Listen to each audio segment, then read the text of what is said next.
এবার আমি একটা প্রশ্ন করব। আচ্ছা বলুন, থাইরয়েড সম্পর্কে কারা শুনেছেন? প্লিজ আমার সাথে ইন্টারলিঙ্ক রাখবেন, আমি অনেকক্ষণ পর প্রশ্ন করছি। থাইরয়েড কেউ শুনেছেন?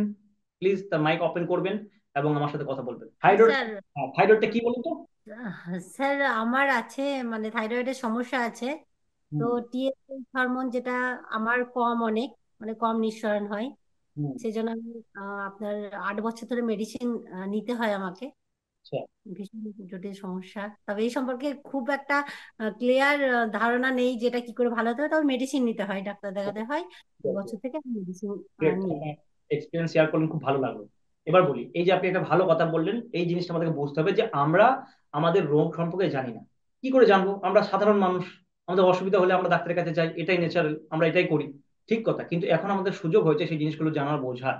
তো প্রথমত হচ্ছে, আমরা আমাদের রোগ সম্পর্কে যখন জানবো, দেখবেন অটোমেটিক আপনার রোগ সুস্থ হবে 30%। আমি দেখি এটা প্রমাণ। তাছাড়া আপনি যখন আপনি নিজে থেকে স্টেপ নেবেন, তখন দেখবেন আরো সুস্থ হয়ে যাচ্ছে। এখন থাইরয়েডটা, অনেক মানুষ আছে যারা খালি ভাবে যে থাইরয়েডটা একটা রোগ, কিন্তু থাইরয়েডটা কোনো রোগ নয়।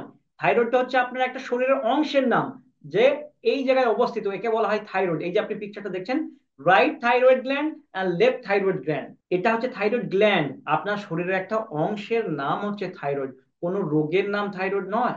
আমরা বলি থাইরয়েড হয়ে গেছে আমাদের। আরে ভাই, তোর থাইরয়েড হয়নি, তোর থাইরয়েড আছে, তো থাইরয়েডের প্রবলেম আছে। তো এটা হচ্ছে থাইরয়েড, দেখে নিন কোন জায়গায় অবস্থিত, আপনি ফিলও করতে পারবেন। জাস্ট এটা ছবিতে একটু উপরে দেখিয়ে দিয়েছে আপনাকে বোঝানোর জন্য, জাস্ট এইরকম জায়গায় আপনার যে দুটো হাড় রয়েছে, এই হাড় থেকে একটু উপরে এইরকম জায়গায় হয়তো আপনি ফিল করতে পারবেন না, প্রথমবার অনুভূতি করতে হবে আপনাকে, আপনি বুঝতে পারবেন। এটা হচ্ছে থাইরয়েড গ্ল্যান্ড, এই যে দেখতে পাচ্ছেন আপনারা, দেখুন হাড়টা আছে কোন জায়গায় আর কোথা থেকে এটা অবস্থিত। থাক, খাদ্যনালীর ওপরে দিয়ে হালকা করে একটা স্পট গেছে, ঠিক দেখতে যেন একটা ওই ডাব্লুর মতো। ওকে, এবার বলি, এই যে আপনারা দেখলেন থাইরয়েড গ্ল্যান্ড, এটিকে পরিচালনা করে আমাদের দ্বিতীয় হরমোন, যেটা সামনের পিটুইটারি থেকে নিঃসৃত হচ্ছে, হরমোন নাম্বার 2, যার নাম হচ্ছে থাইরয়েড স্টিমুলেটিং হরমোন, যাকে শর্ট কথায় বলা হয় টিএসএইচ। এই টিএসএইচ কি করে পিটুইটারি থেকে উৎপত্তি হয়ে থাইরয়েড গ্ল্যান্ডে পৌঁছায়। মানে থাইরয়েডের যখন দরকার পড়ে, তখন পিটুইটারিকে বলে, পিটুইটারি ভাই আমাকে হরমোন লাগবে, যে আচ্ছা ঠিক আছে, থাইরয়েড স্টিমুলেটিং হরমোন রেডি হয়ে যাও, চলে যাও তুমি কোথায়, থাইরয়েড গ্ল্যান্ডে। এ কি করে থাইরয়েড গ্ল্যান্ডকে পরিচালনা করে, কিভাবে পরিচালনা করে, থাইরয়েড গ্ল্যান্ড কি করে ওই হরমোনটিকে নেয় এবং নিজের কিছু রস আছে, ওই রসটিকে মিশ্রিত করে আর দুইটি হরমোন তৈরি করে, যার নাম হচ্ছে T3 হরমোন আর যার নাম হচ্ছে T4 হরমোন। এই দুইটি হরমোন কিন্তু তৈরি। এখন যদি আপনার থাইরয়েডের প্রবলেম হয়, ডাক্তার কিন্তু আপনাকে রিপোর্ট করতে দেবে, যারা আছে তারা জানবে, যাদের নাই তারা শুনুন। রিপোর্ট করতে দেবে, কি রিপোর্ট করবে? দুটি টেস্ট আপনাকে দিতে পারে। এক আপনার পিটুইটারি গ্ল্যান্ডের টেস্ট দেবে, আর না হয় আপনাকে থাইরয়েড গ্ল্যান্ডের টেস্ট দেবে। কি টেস্ট দেয় বুঝুন, প্রত্যেকটি বিষয় এগুলি আপনাকে পয়সা দিলেও ডাক্তার বলবে না। কি হয়, পরীক্ষা করে দেখা যায় যে পিটুইটারি থেকে থাইরয়েড, পিটুইটারি কি সঠিকভাবে থাইরয়েড স্টিমুলেটিং হরমোনকে দিতে পারছে কিনা, সাপ্লাই দিতে পারছে কিনা। ওকে গ্রেট, দিতে পারছে, তাহলে ভালো কথা। তাহলে এবার দেখা যাক থাইরয়েড গ্ল্যান্ড কি করছে, থাইরয়েড গ্ল্যান্ড তার নিজস্ব রসকে উৎপন্ন করে মিক্স করে 3 আর 4টা হরমোনটা রিলিজ করতে পারছে কিনা। তখন দেখা যায় পিটুইটারি দিতে পারছে না, আর না হয় আপনার থাইরয়েড গ্ল্যান্ড দিতে পারছে না। বেশিরভাগ দেখা যায় যে থাইরয়েড গ্ল্যান্ডই দিতে পারে না, যার কারণে এই সমস্যা হয়। এখন বলবেন যে দিতে পারে না কেন? না দেওয়ার কারণ হচ্ছে আপনার থাইরয়েডের যে কোষ গুলি রয়েছে, যে প্রত্যেকটি নিউরন রয়েছে, যে সেলস গুলি রয়েছে, সেগুলি ড্যামেজ হয়ে গেছে কোথাও, যার কারণে সে তার রসকে উৎপন্ন করতে পারছে না। যার কারণে সে ক্ষমতা নাই তার যে 3 আর তার 4 কে কিন্তু তৈরি করি।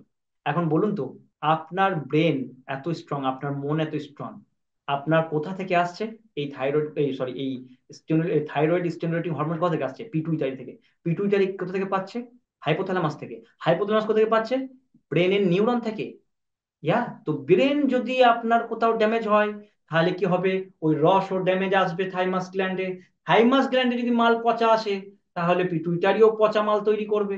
আর পচা মাল যদি থাইরয়েড গ্ল্যান্ডকে দেয়, তাহলে সেও পচা মাল তৈরি করতে পারে, যার কারণে আপনার ডিসব্যালেন্স হতে পারে, যার কারণে এবার আপনার সমস্যা লাগতে পারে।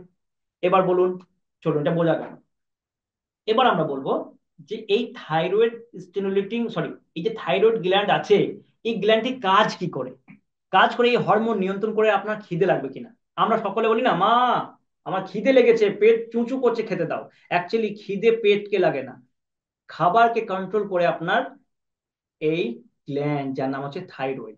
ইয়ে পেটকে বলে, এ পেট, চলো এবার তুমি সাইলেন্সে বাজিয়ে, তুমি তোমার অ্যালার্ম বাজিয়ে দাও, তুমি আওয়াজ দাও, এবার আমার খাবারের প্রয়োজন। পেটের কাজ হচ্ছে খাবারকে রেখে দেওয়া। পেটের কোনো কাজ নাই, ওই যে একটা বড় ভুঁড়ি থাকে না আমাদের, ওটা কোনো কাজ নাই, জাস্ট খাবারটাকে রেখে দেওয়া। অরিজিনাল খিদে কার লাগে কে জানে, কে বোঝে, কে বলে? Thyroid gland. আমাদের খাবার কিভাবে পচন হবে সেটাতেও কিন্তু, কিভাবে হজম হবে বা পচন হবে সেগুলোকেও কিন্তু এই পরিচালনা করে আমাদের থাইরয়েড গ্ল্যান্ড। কার মাধ্যমে? এই T3 আর T4 এর মাধ্যমে। T3 T4 কম হলেই আপনার খিদের মধ্যে সমস্যা দেখা দিতে পারে। আপনার দেখবেন গ্যাস, এইসব উল্টো পাল্টা বুক যন্ত্রণা এইসব হতে পারে। তাছাড়া আপনার ফুসফুসকেও পরিচালনা করে, এই যে শ্বাস নিই, এই ফুসফুসকে কে পরিচালনা করে? আমাদের থাইরয়েড গ্ল্যান্ড। আমাদের হার্টকেও পরিচালনা করে। মানে যদি দীর্ঘদিন আপনি লং টাইম এই সমস্যায় পড়ে থাকেন, তাহলে আপনার ফুসফুসের মধ্যে নিঃশ্বাসের প্রবলেম হতে পারে, আপনার নিঃশ্বাস প্রশ্বাসের প্রবলেম হতে পারে, আপনার হার্টের মধ্যে প্রবলেম হতে পারে। এইগুলি কিন্তু সব আপনার এই থাইরয়েড গ্ল্যান্ড সঠিক করে। এছাড়া আমাদের শরীরের এনার্জি বাড়াতে ভূমিকা মুখ্য ভূমিকা পালন করে। এনার্জি কিন্তু সবাই তৈরি করে, কারণ আপনার শরীরের জন্য সব থেকে বড় ইম্পর্টেন্ট হচ্ছে এনার্জি। এনার্জি না হলে, যেমন মোবাইলে চার্জ না হলে মোবাইলের কোনো দাম নেই, ঠিক সেই রকম আমাদের শরীরে এনার্জি না হলে কাজ হবে না। এবার এই থাইরয়েড গ্ল্যান্ডের সমস্যা দুইটি রকমের হয়ে থাকে। আমরা জানি যে যখন T3 T4 এর মাত্রা কমে যায় তখন তাকে হাইপোথাইরয়েডিজম বলা হয়। হাইপোথাইরয়েডিজম মানে হচ্ছে আপনার T3 T4 এর মাত্রা কম, তখন কি হয়? হাইপোথাইরয়েডিজম বলা হয় ডাক্তারের ভাষায়, যাকে আমরা বলি মোটা থাইরয়েড। অনেক থাইরয়েড এখানে মোটা হয়ে যায়। আর একটা হয়, যদি আপনার T3 T4 এর মাত্রা রক্তে বেশি বেড়ে যায়, অতিরিক্ত পরিমাণে হতে পারে, হয়তো কোনো কারণবশত ব্রেনে প্রসেস বেশি হয়ে গেছে, সে বেশি সাপ্লাই দিয়ে ফেলেছে, এও বেশি সাপ্লাই দিয়ে ফেলেছে, যে বেশি বানিয়ে ফেলেছে, তখন কিন্তু তাকে বলা হয় হাইপার থাইরয়েডিজম। আর আমরা বাংলা ভাষায় তাকে বলি পাতলা থাইরয়েড। এখন একটা কথা মনে রাখবেন, কোনো হরমোন বেশি হলেও সমস্যা হয়ে যেতে পারে, কম হয়ে গেলেও সমস্যা হতে পারে। আপনার প্রেশার বেশি হলেও সমস্যা হতে পারে, কম হলেও সমস্যা হবে। আমাদেরকে একটা মিডিল, একটা লাইন ক্রিয়েট করতে হয়, মানে একটা স্থির ক্রিয়েট করতে হয়, না বেশি হলেও সমস্যা, কম হলেও সমস্যা। এখন এগুলো হিল করবো কি করে, সেগুলো পরের চ্যাপ্টার আসছে, জাস্ট আমরা এখন শিখে যাচ্ছি।